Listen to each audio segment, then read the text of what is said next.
I think, to be that light shining in the darkness, leading people to the one who is the way, the truth, and the life. All of your questions always welcomed here on Women of Grace Live. Let me give you a number to use. It is toll free for you here in North America, 833-288-EWTN. That's 833-288-3986. Available for you too outside of North America. That number is this, 1-205-271-2985. Again, country code 1-205-271-2985. Want to remind you, we're available for you too at EWTN Radio's YouTube channel and Facebook page. There's a chat feature there for a reason. That's where you put your questions or comments, your insights, inspirations, or words of encouragement, and we'll retrieve them. Jeff Bunson, our social media manager and our producer, is the one who retrieves the questions online. Answering the phones is our own Matthew Gubensky. He loves to be kept busy, so I encourage you to call early. Please call early. Don't delay. Call right away. We want to talk with you today. It's one of the little rhymes we come up with on the spur of the moment here on Women of Grace Live. Again, that toll-free number is 833-288-EWTN. Want to remind you to get out there and to check out our website at Women of Grace. All kinds of amazing things going on. I'll tell you what, I just continue to sit back in amazement at the workings of God and the way in which, through the power of the Holy Spirit, new things are always happening. So we encourage you to get out to our website and check out where we're going to be and what we're going to be up to in these months that are really right here upon us. I do want to tell you that on January the 9th, we will have a Women of Grace online foundational study beginning. And we've got 2 winter time options available for you as we approach those months. I want you to get out to our website and check it out. I know that we're going to have a morning opportunity for you, and we're going to have an evening opportunity for you. Hopefully one of those 2 times will fit into your schedule. This foundational study is very, very important. Yes, it is. When you come through that foundational study, we issue you a certificate of completion that you've done it. That certificate of completion allows you then to matriculate into our Benedicta Institute for Women, which we are relaunching in April at Our Lady of Florida Spiritual Center there on the east coast of Florida in North Palm Beach on the water. I want to tell you, it's a magnificent place, a restive place, beautiful place for contemplation and reflection. Also a wonderful place for you to begin to enter more deeply into the call and mission to transform this world one woman at a time. When you complete your Benedicta Institute studies through the courses that we will be offering, you will gain a certificate in Catholic women's leadership through the Benedicta Institute for Women. It is a fantastic opportunity for you. We're very excited about it. Dr. Donald Wallenfang, as I've been sharing with you, is our academic advisor. He's going to be taking us through the first course. It's going to be happening there in April, beginning on the 22nd of April, for a week-long immersive study. The course title is Who is Woman? The Journey from Eve to Mary. This is all based on our Latin motto for the Benedicta Institute for Women, which is agere sequitur esse, which means doing or action follows being. So this is a very formative kind of entry for you. It helps to form you and shape you as a daughter of the Most High God after the feminine ideal, our Blessed Lady. Also at the same time, equipping you to be able to take that reality into the culture of the day and have an influence there, that you can be influencers for the good, the true, and the beautiful, according to your feminine identity. So what a beautiful opportunity this is for you. I'm telling you, I'm very excited about it. We have the information up on our website for you. You can get out there and check it out. We would love for you to join us in this endeavor. You do need to complete the foundational study prior, however, because this is sort of like the prerequisite. It really sets you up for, a deeper exploration. It gives you all of the basics, and also I think does a whole lot of work in helping that formative process to be taking place within you from the get-go.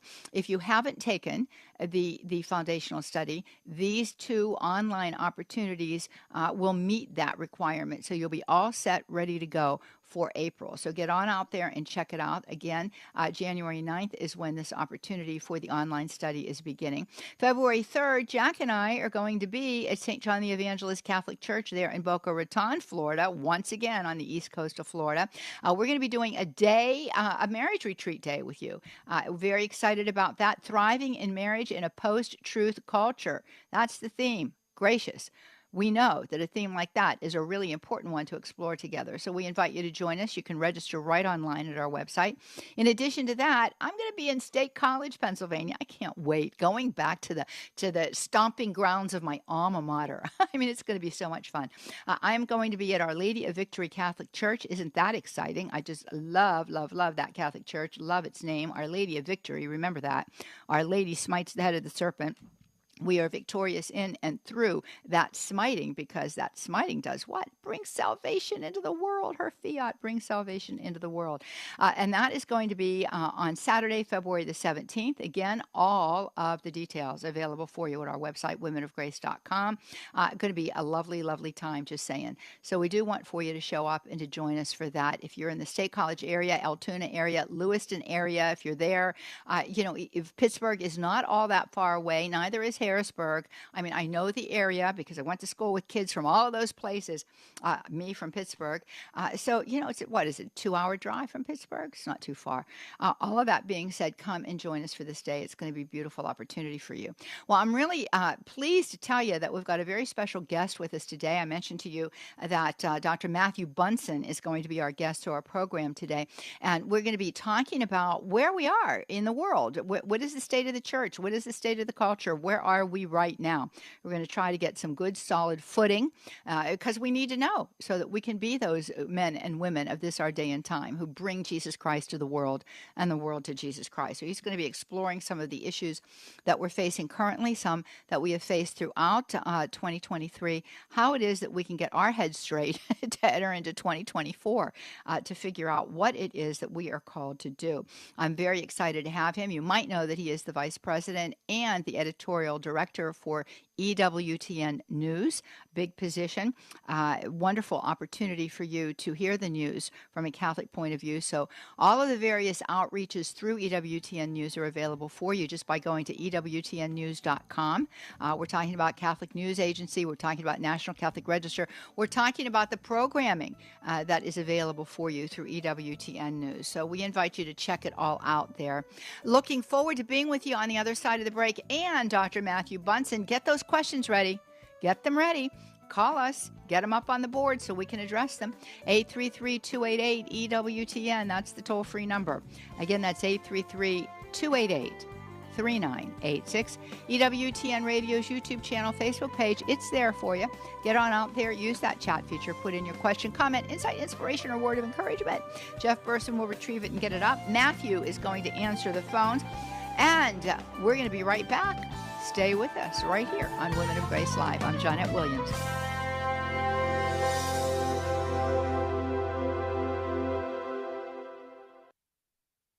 EWTN Radio is seeking an assistant to the operations manager in overseeing broadcast content in Radio Master Control. This candidate will ensure delivery of our Catholic audio programming while actively monitoring the on-air signals of a number of automated and live playout systems. If this is you or someone you know, email a resume and cover letter including salary requirements to humanresources@EWTN.com and be a part of Mother Angelica's mission of evangelization.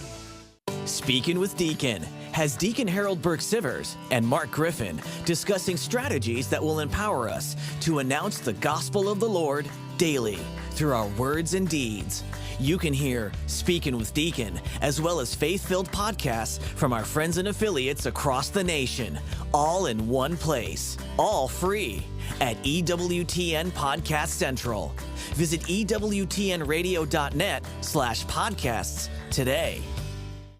The Spirit of Advent with Father Dominic Legg. In the season of Advent, we prepare for the coming of the Christ child at Christmas. Now, if we had a friend who is preparing to give birth, who is pregnant and getting ready for the coming of a baby into her home, what would we do? We might have a baby shower.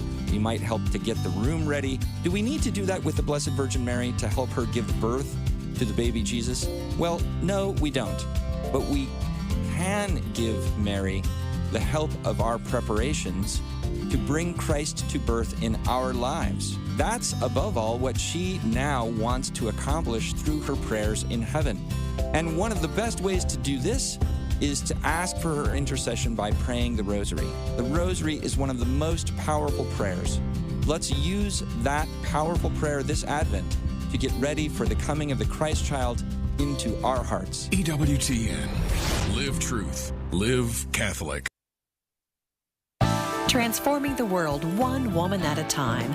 Let's return to Women of Grace with Johnnette Williams. Well, welcome back, everybody. I am so happy to be with you today. I certainly am. Here we are. This is Friday. This weekend is Christmas, and I hope you have been spending your time prayerfully, anticipating the coming of our Lord Jesus Christ. You know, of course, we know that he came, right? He came over 2,000 years ago, but that coming began a perpetual action. Our Lord is never, never, never outside of our purview. Our Lord is always there for us. He never abandons us. In the midst of all things, he is giving us every spiritual blessing in the heavens that we need. And we need to remember that because we are going to be tried.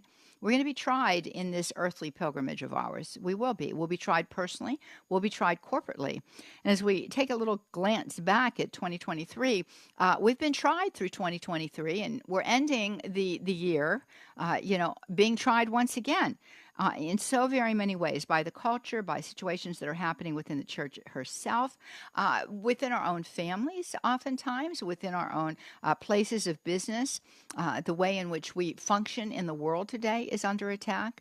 So many things could cause us to lose heart. But as we approach Christmas Day, this is what we do know. This celebration of the first coming of the Christ begins this perpetual action of his being with us, journeying with us on this pilgrim path until he comes again, right? So all of that being said, I am very pleased to bring on the air with me today and to introduce to you Dr. Matthew Bunson. He is the Vice President and Editorial Director for EWTN News. He keeps us informed of what's going on in the world, helping us to make that way, through the muck and the mire that's being thrown at us, sometimes in every direction. He gives us a balanced perspective of who we are and who we're called to be. I encourage you to get out to EWTNnews.com. All kinds of offerings are available for you there. We need to hear the news from a Catholic perspective. We really do, because there's a lot of false news, as we well know, fake news, as it's come to be called, out there, especially when it regards the church, pronouncements of the Holy Father, things of that nature. So it's very timely that Dr. Bunson should be with us today. And let me welcome you, Dr. Bunson. I'm so happy you're with us.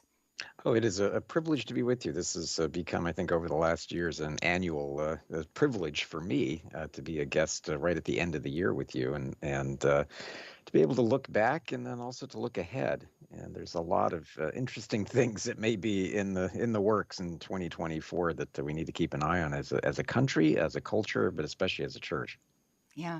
It seems as though we're in a day and time, and I want to use a phrase that I think it was what reportedly Our Lady spoke to Sister Lucia long after those original visitations that we know as the prophetic words of Our Lady of Fatima had come to an end. She was in convent at this time, and Our Lady spoke with her reportedly that there would be a time of diabolical disorientation. And as I look at the landscape of the day and time in which we're living, and into every quarter, if you will, of that landscape, it seems to me that that's what we're living in. St. Louis de Montfort talks about the fact that in the latter days, and of course we are in the latter days, there's no question about that, we are in the latter days. He talks about some of the greatest saints who have ever been will be raised up. I can think that the greatest saints are going to be raised up only because the need is going to be so great. And we are called to be those saints. So, help us to understand what it is that we're seeing. It seems to me, obviously, the culture has taken, I don't know what the step is beyond progressive. You know, we could, it's become more and more progressive in the negative sense of that word, and I don't know what the step is beyond that. But we're certainly beyond what we would think of as typical progressivism, and we're seeing that happening within the church as well. Yeah, I think it's time to invent new adjectives or new phrases for some of what we're seeing. And one way that we can approach this is to look at this as a kind of symphonic progressivism. And what I mean by that is that we had over the last decades threads of progressive ideology that have made their way into the life of the culture and at times, unfortunately, even to the life of the church. It was exactly what Pope Benedict XVI, I should more accurately say, then Cardinal Joseph Ratzinger said on the very day that he walked into the conclave that elected him Pope in 2005 about that dictatorship of relativism. Mm-hmm. But we're seeing these threads that have been working for many decades now. We can go all the way back to the famous phrase of the March through the Institutions of 1968. There's a French word for that, the 68tards, the 68ers, who recognized that progressive movements, that radical movements were making their way into media, education, and politics in particular. Mm-hmm. That inevitably also impacted religion. And as a result of this march through the institutions, we're seeing all of these channels, to use that phrase again, threads, coming together now into what is really a kind of cohesive dictatorship of relativism that's playing out very dramatically on multiple fronts. I can think of gender ideology. We can look at the divisive quality of so much of the rhetoric. There is now a sense, at least, that we are a much more violent culture, that we have seen as well that this violence extends not just to the unborn, as horrifying as that is, but now to those who are disabled, those who are what Pope Francis calls the part of the throwaway culture. We're seeing fragmentation in our ability to talk to each other, largely as a consequence of social media and the degrading of the family. So it looks as though all of these things have come together right now. And it makes it, I think, very alarming just for the average person who feels in such a windstorm or a tornado of change and uncertainty. Yeah, I love that phrase. I think you've just coined a new phrase, symphonic progressivism. And when we think of a symphony, we realize that all of the various, instruments come together to create into a certain harmony that creates something new, right? And I'm thinking of a phrase that was coined back in the day. You talk about 68. This was probably around 69 or 70. Harmonic convergence, right? There's a type of harmonic convergence that is pressing down upon the world, and it's a weight. I think that we all feel that weight it's a type of oppressive spirit, really, that is bearing down on us. It's especially disarming, however, when we see that same kind of melodic presentation, or shall I say, a type of iteration of it coming through the church. And we have seen that. I mean, we've got many things that we ought to be concerned about. We have the German bishops who have got the Synod on Synodality. We've got some recent statements that have been made. We do know that the secular press will always, in some way, insert itself into any statement and twist it to its own advantage. But there are certain things that are very confusing to us, and so we feel as though we're losing footing that we might have once had and considered to be very stable and non-threatened. Well, that's right. And the use of the term symphonic is in some ways helpful also, because we look at the contrast, we look at the antidote to that, and that is also symphonic, and that is the symphonic beauty of the teachings of the church. And to have that clarity of teaching, working together to create this harmony of sanctification in our lives, the harmony of the sacraments, the harmony of the church's teachings, that I think for all of us has to be our beacon. That has to be our way forward throughout all of this. So we always go back to Richard John Newhouse's famous phrase when he was asked, what does a church need? He said, well, it's simple: fidelity, fidelity, fidelity.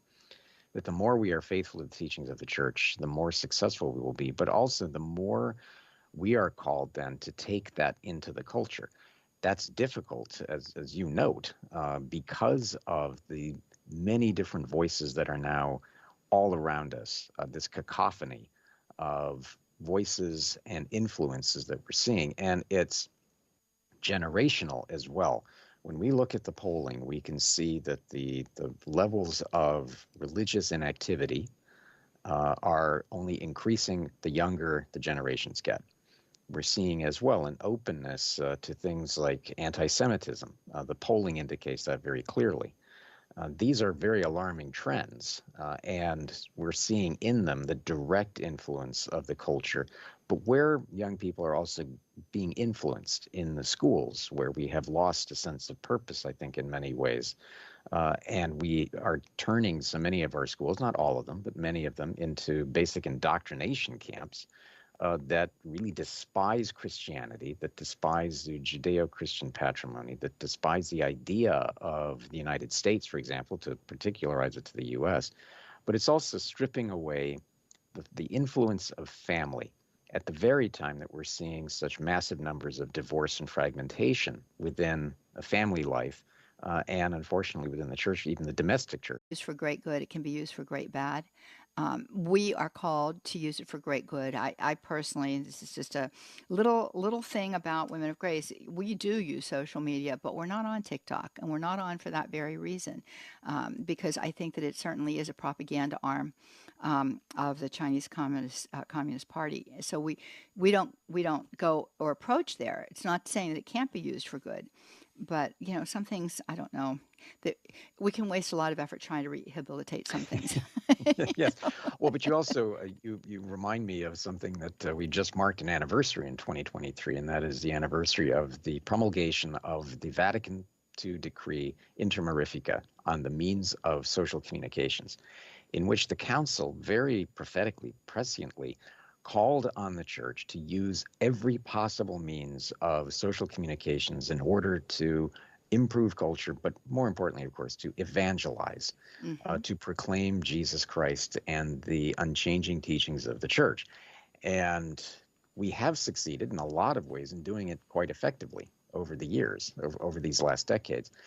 But we also recognize that we are outspent, we are outgunned, we are outnoised by the billions of dollars that can be spent by those who hold a very contrary view to ours, which makes it even more important for us to use those means of social communications effectively, especially as good stewards. And I think that's something that EWTN and EWTN News are really working very hard to do. Well, and praise be to God for EWTN. Of course, we're singing our own praises here, but the fact of the matter is, a mother responded to a request of the Lord. She said yes. She gave fiat.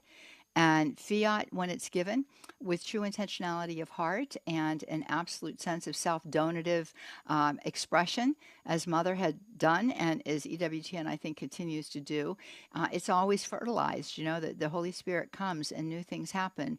So I don't think that we can ever we should never underestimate, and I don't think that we can overestimate the impact that this outreach has had on people's lives. It seems like we're up against a behemoth, though, because as you say, we're outgunned, we're outmoneyed, we're out-influenced by those that would seek to proclaim another message. And yet we're a people of hope. I want to Absolutely. say that. Yes, exactly. Well, consider that just in 2023, we marked in June the one-year anniversary of the Dobbs decision. I was in Rome for the World Meeting of Families when that was handed down in June of 2022. We have had almost a year and a half now of pretty bad defeats faced by the pro-life movement on the state level. Now, in many ways, we can't complain about the fact that the Supreme Court made the decision to overturn Roe v. Wade, handing it back to the states. That meant that as a movement of pro-life in all of its dimensions, we had to move quickly and very strategically and very intelligently to fight that battle then on a different battlefield. Mm-hmm. And put it bluntly, we have been massively outspent and outmessaged by the pro-abortion industry. I always refer to it as big abortion.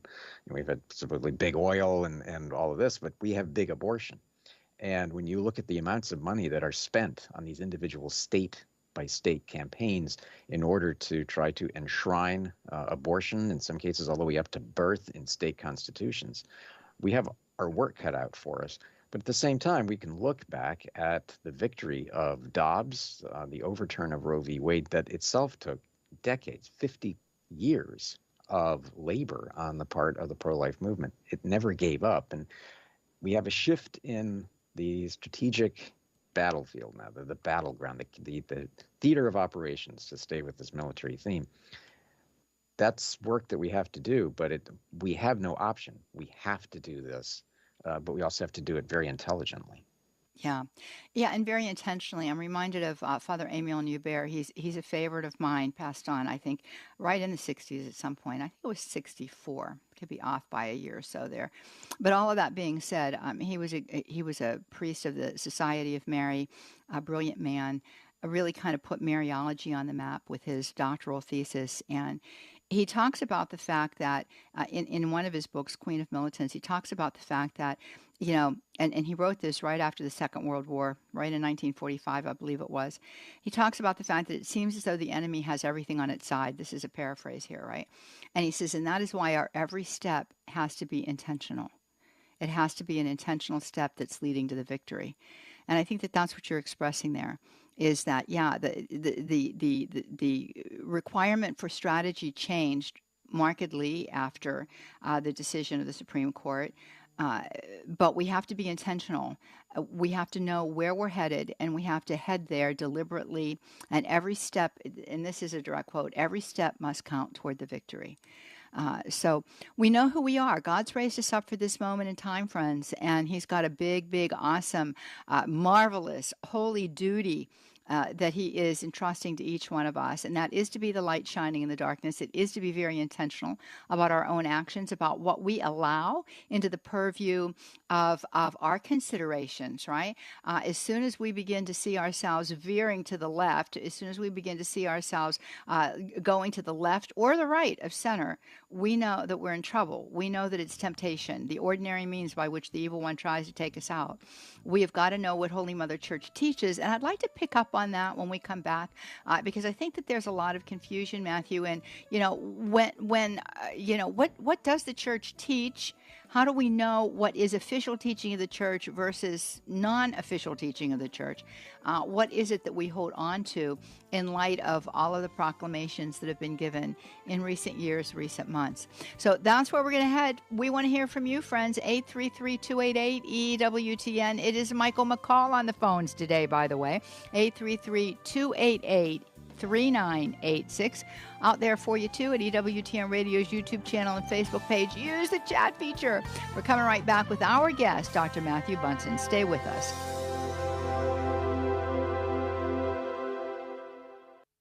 He was a doctor of the church and one of the greatest defenders of icons in Christian history. Matthew Bunson and the Doctors of the Church. When iconoclasts began destroying icons in the Byzantine Empire in the 8th century, St. John Damascene wrote 3 treatises defending them, a position affirmed in 787 at the Second Council of Nicaea. John was declared a doctor of the church in 1890. His feast day is December 4th. To find out more about the Doctors of the Church, visit EWTN.com and click on Catholicism. This is Dr. Ray. If you have personal problems, family issues, and professional questions, the doctor is in. This afternoon, 1 Eastern on EWTN Radio.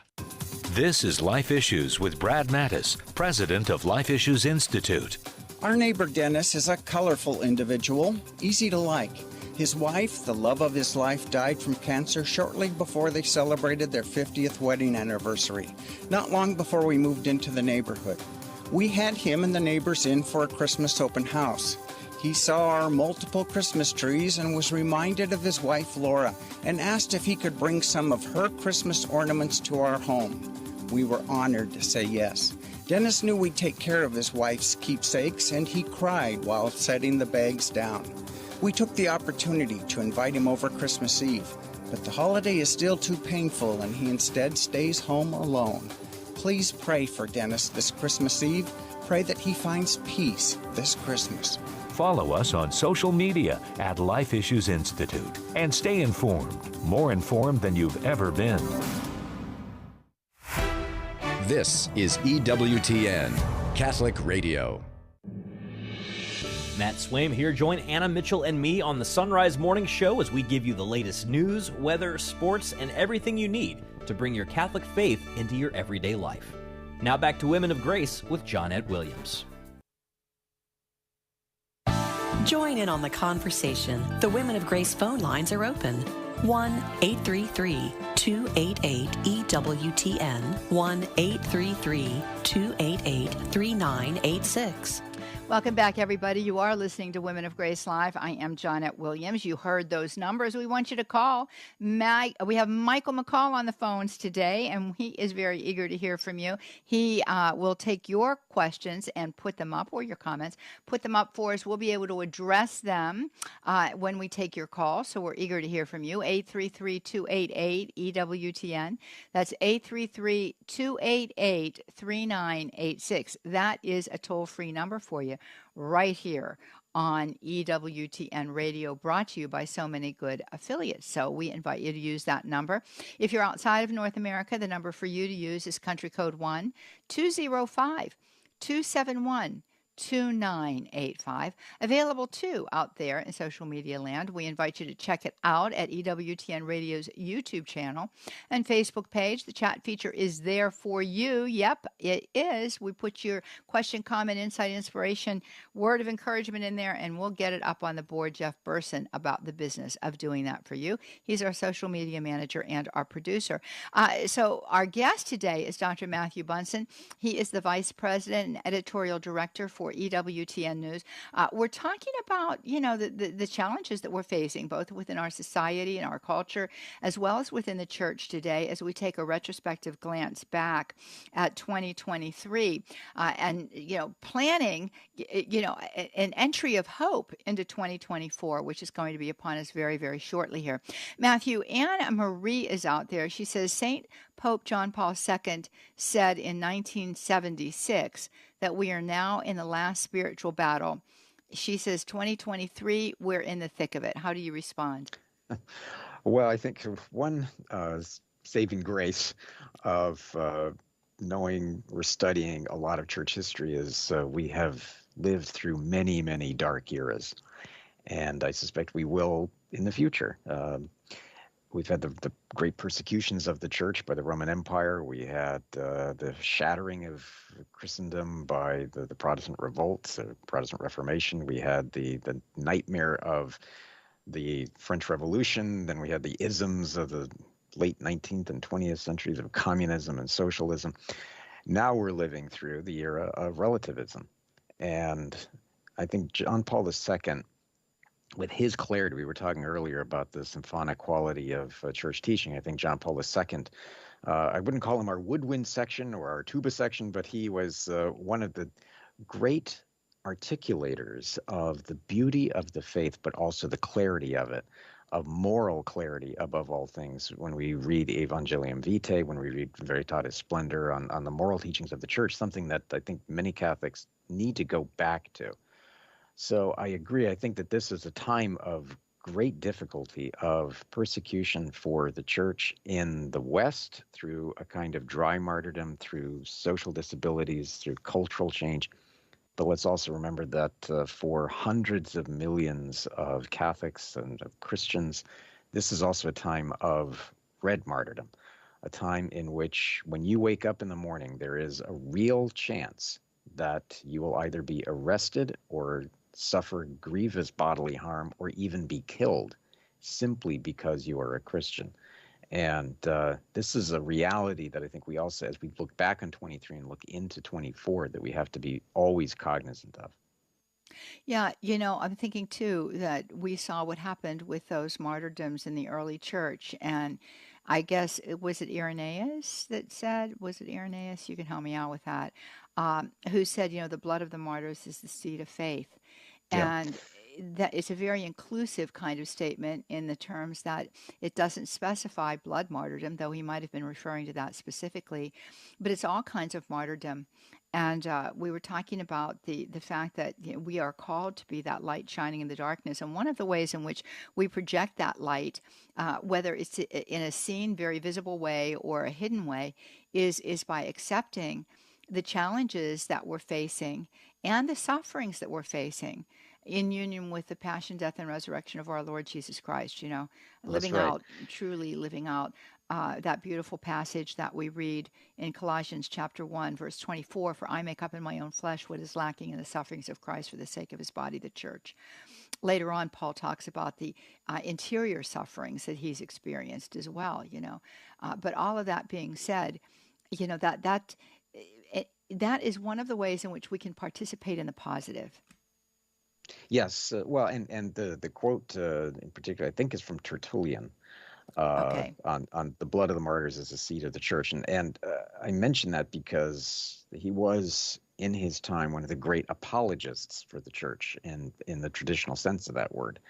And I think if we look at someone like Tertullian, who understood very profoundly the nature, but also why Roman pagan life was failing and why Christianity was the solution to that, the solution to real happiness, and how that weird contradiction that the more Christians died, the more the faith spread.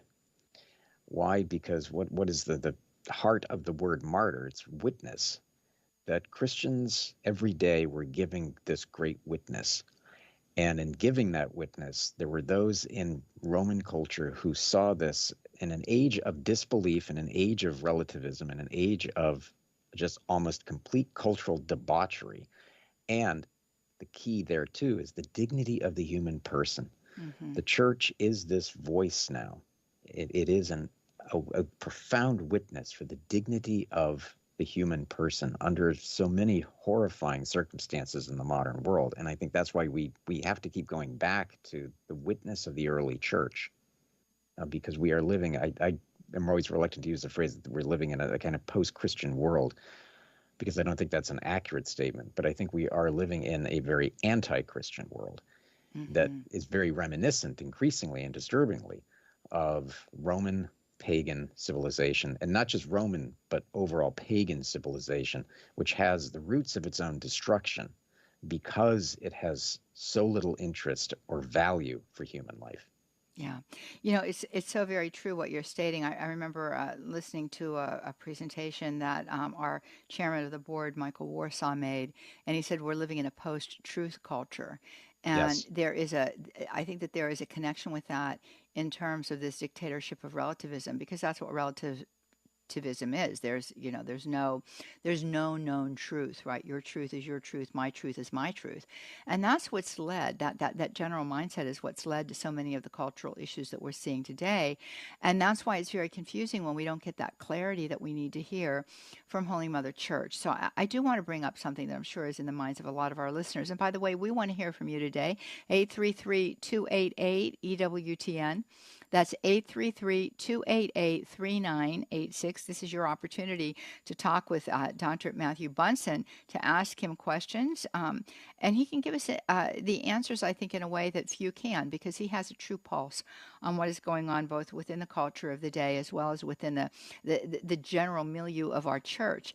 So I want to get to the statement that the Holy Father made, or was reported recently in the news, about this blessing of irregular marriages and homosexual couples. Again, you cite John Paul II, and one of the great gifts that we had through him, and I have to say Benedict, is the fact that they were very clear. There was no ambiguity in what they said. And sometimes I think we hear things and we don't really know how to interpret them. So help us. Yes. Well, what you're referring to is a statement that just came out from the Dicastery of the Doctrine of the Faith under the signature of its recently appointed prefect, Argentine Cardinal Victor Manuel Fernandez, who has been a longtime ghostwriter and a sort of in-house theologian for Pope Francis. Cardinal Fernandez, who is also named a cardinal just at the end of September, just before the Synod on Synodality began, So he's had something of, well, he's been around for many years. He's had something of a meteoric rise within the public Vatican circles. I say all of that as a preface to what has been a flurry of decrees coming from the DDF. We joke in news that we've had to officially bookmark the page for statements from the DDF. I mean, we could go years without anything coming from the DDF or what used to be the CDF. And now we've had multiple statements, what are called responsa to questions or dubia from bishops around the world that are posted there. And we're seeing a kind of pattern of trying to provide answers that exist within pastoral practice that are very different in some ways from doctrine. What I mean by that is that while these documents are very clear, like this one is, in defending and restating the teachings of the church, in this case on marriage, it opens the door for pastoral care that many are locating couples who are civilly remarried without having received an annulment, and in particular, same-sex couples, that any blessing that would seem to suggest a validation or approval of those situations is not allowed. But what a pastor is allowed is as it describes, simple and spontaneous blessing that recognizes what is good there for those who approach or place themselves requesting it. Now, that spontaneity is going to be one of the big questions, but how that can be separated from at least giving the impression of approval has vexed many bishops around the world. And that's why I think we're seeing such a variety of responses from the bishops of Africa, who are saying this is simply not possible and they will not allow their priests to give these types of blessings, versus some of the European bishops, I think of the Austrians, for example, and the Germans, who are saying, no, priests have no choice but to give these blessings. So it's a confusing situation. Two things are immediate. The first is that this is very difficult for many of the faithful to understand. And I've used the phrase that this is causing heads to explode and hearts to break among many of the faithful. And it also leads to what we have seen in this pattern I was mentioning of these decrees from the DDF, that all of this, whether it's discerning whether a couple who is civilly remarried without an annulment should be allowed to go to communion, whether it is permitting homosexual godparents or trans persons who are godparents, or now blessing same-sex couples, all of this is falling on the shoulders of already taxed and exhausted pastors on the parish level. And I think that's one of the areas that I think is of deep concern to many of the bishops involved here. Well, just the very fact that there seems to be contention and disagreement and a lack of harmony among bishops in different countries, as well as those who are looking at it from a theological perspective, that in and of itself indicates that this is something that is perplexing, is puzzling to the faithful, and appears as though is furthering a trend in a given direction that we've seen being raised by bishops in certain countries, such as the German bishops. Right.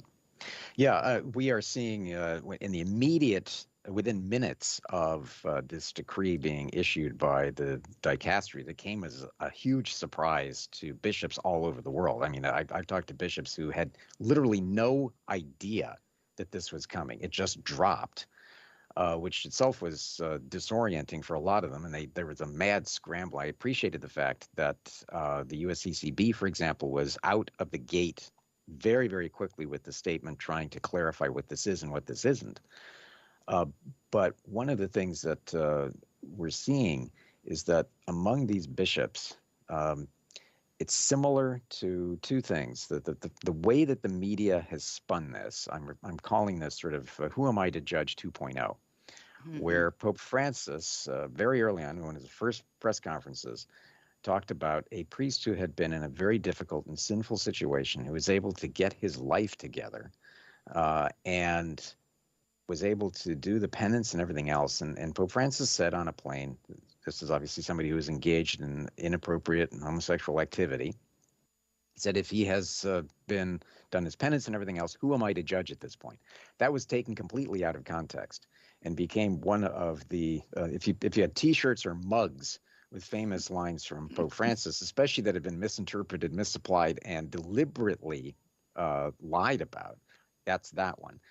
In exactly the same way, we saw media depicting this as the church now allowing and approving of same-sex unions rather than what the decree in reaffirming the church's teachings on authentic marriage and saying that no, it cannot look anything like we are approving this as a union in anything analogous to marriage. And yet that's not what the New York Times said, and that's not what a lot of progressive Catholic media has been saying from the beginning since this decree fell. So this is disorienting for Catholics, and I think it's why we're seeing such a division among the bishops. But the other aspect that this is very reminiscent of, we go back to 2016 and the post-synodal exhortation Amoris Laetitia, that in its footnotes seemed to open the door for communion for those who are remarried civilly without securing an annulment. And here we are again with two different countries having two entirely different approaches to one decree coming from the dicastery of the doctrine of the faith. In that case, it was marriages. In this case, it's blessings. Yeah. It's interesting because this is the very type of thing that causes and creates division. And nothing, I think, suits the purposes of the evil one more than division.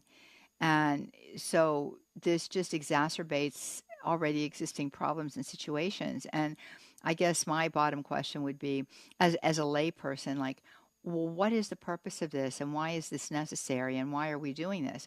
But I also have another question for you, and I think that this has to do with basically the machinations of how the Vatican works. So you talk about the dicastery for the doctrine of the faith. We used to know that as the Congregation for the Propagation of the Faith years and years ago, and that was headed up by Cardinal Ratzinger back in the day, who then became Pope Benedict XVI. But, where is the authority then? Now, so this is written and it's presented to the Holy Father. There is a signature of the current person who is in charge of that dicastery. Does the Holy Father sign this, basically signing off on it, saying, yeah, let's go with this thing? Well, it has his approval. Now, that has to be looked at very carefully because the declaration itself talks about the fact that it is providing guidelines. And it also stipulates that it is a reflection on blessings.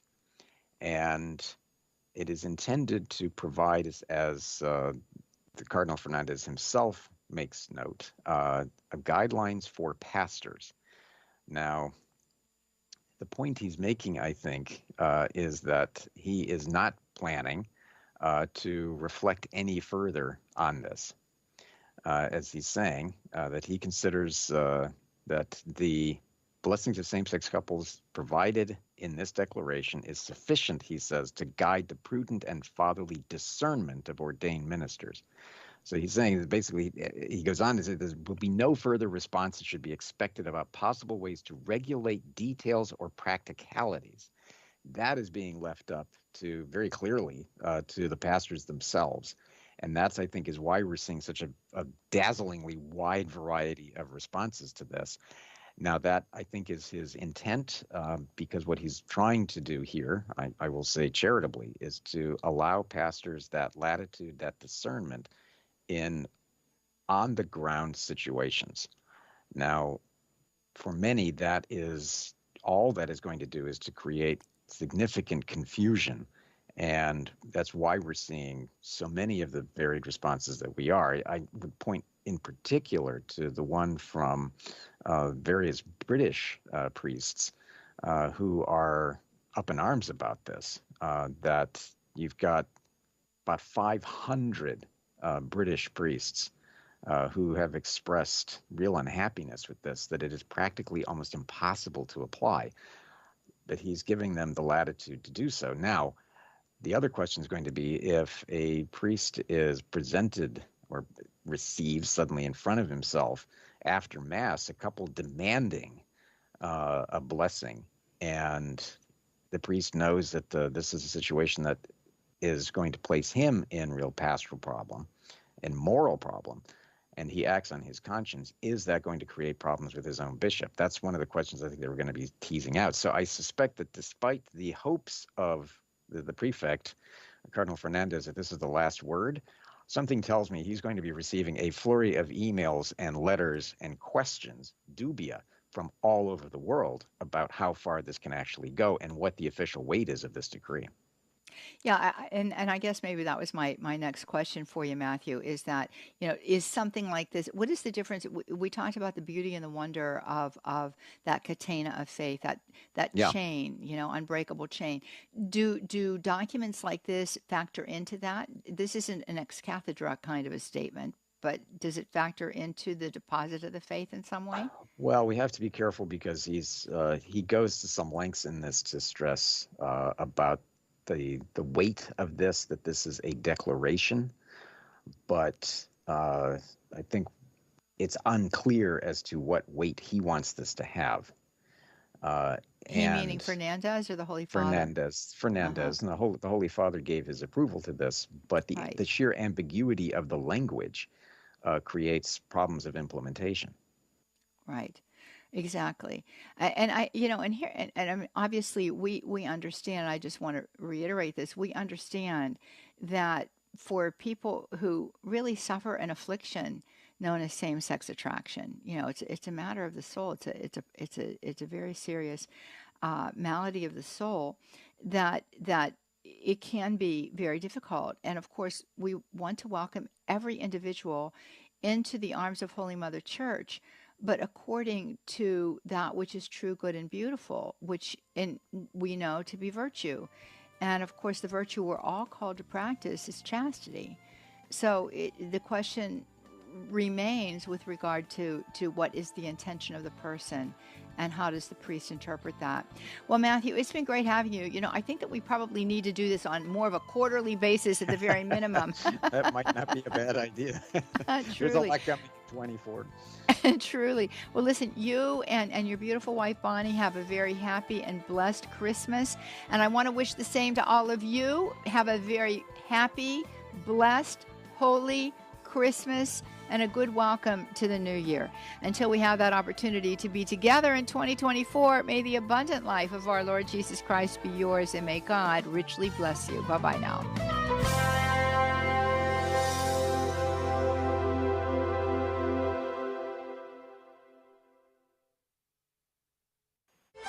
The most original Catholic content is on